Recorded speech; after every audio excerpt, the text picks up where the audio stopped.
आबाद में हो, उनके लिए बड़ी दिक्कत पेश आएगी और अगर नाम उनका नहीं आएगा तो फिर उनको वोट डालने का इख्तियार नहीं मिलेगा। और फिर ये जो एक्सरसाइज को इलेक्शन कमीशन खुद अपने उसमें नोटिफिकेशन में कह रहा है कि ईआरओ और ईआरओ सिटीजनशिप एक्ट 1955 में कॉम्पिटेंट अथॉरिटी को बोल सकता है।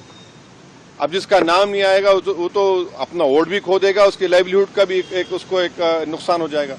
तो ये सब बातें हमने उनके सामने रखी। बहुत देर तक हमारी मीटिंग हुई, उन्होंने अपनी बात को कहा, उन्होंने भी बताया हमको। अब ये हमारी आज की मीटिंग की ये वो माने मोटा मोटा ये जो हुआ। एक के बाद एक पहले मैडम को विपक्षी पार्टियां जो दूसरी है वो सुप्रीम कोर्ट पहुंच गई है इसी मुद्दे को लेकर, कह रही कि एफआईआर जो है वो कहीं न कहीं इस वजह से भी किया जा रहा है ताकि बीजेपी को फायदा हो सके। वहाँ सुप्रीम कोर्ट ने नोटिस इशू किया 10 तारीख के लिए। अब हमारी पार्टी में भी हम बैठ के बात करेंगे और इस पर क्या फैसला लेंगे, मगर हमारा एक ही है कि आप इतने कम टाइम में एक्सरसाइज कैसे कर पाएंगे। बहुत टाइम कम है। एसआईआर में भाई जो लोग जो अपना एड्रेस चेंज कर लिए उनको क्यों आप पूछ रहे हैं बर्थ सर्टिफिकेट। माइग्रेशन होता है, अब क्या करेंगे वो लोग।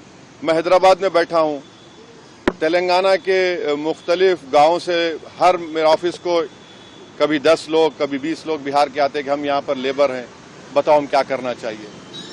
अब उनके पास पैसे भी नहीं है वापस जाने बिहार को। परेशानी वो होगी क्योंकि लॉ तो बोल रहा है कि उनको रहना पड़ेगा वहां पर। वो गए इसलिए कि बिहार में कुछ है ही नहीं, कोई सरकार ने उनका रोजगार का इंतजाम किया ही नहीं, तो मजबूरी उनकी है, बाहर बैठे हैं। तो ये सब प्रॉब्लम्स हमने ईसीआई के सामने रखे, हमने कहा इसका तो आप सोल्यूशन निकालिए।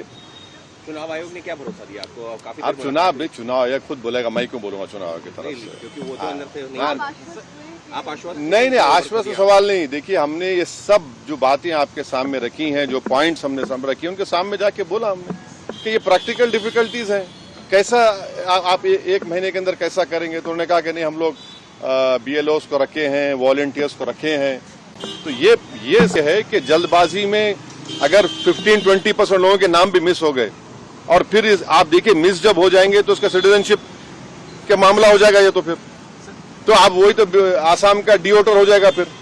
तो ये अप्रीहेंशन है, ये जेन्युइन अप्रीहेंशन है।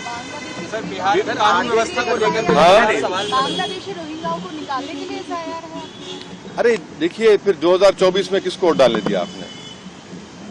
24 में आपने वोट दिया, मैंने वोट डाला बिहार में। हमारा देखिए एक सिनेरियो विजुअलाइज करिए आप लोग। अगर कोई लोकसभा के चुनाव में 20,000 वोट से हार गया कोई, और अभी एसआईआर के बाद उसी के पार्लियामेंट सांसद में 20,000 कम हो गए, तो फिर वो क्या करेगा बेचारा? उसको राइट मिलना चाहिए, राइट तो रिकॉल तो हमारे पास नहीं है। तो इसीलिए हम कह रहे हैं हम एसआईआर के खिलाफ नहीं है, आप टाइम दीजिए ना। विपक्ष कह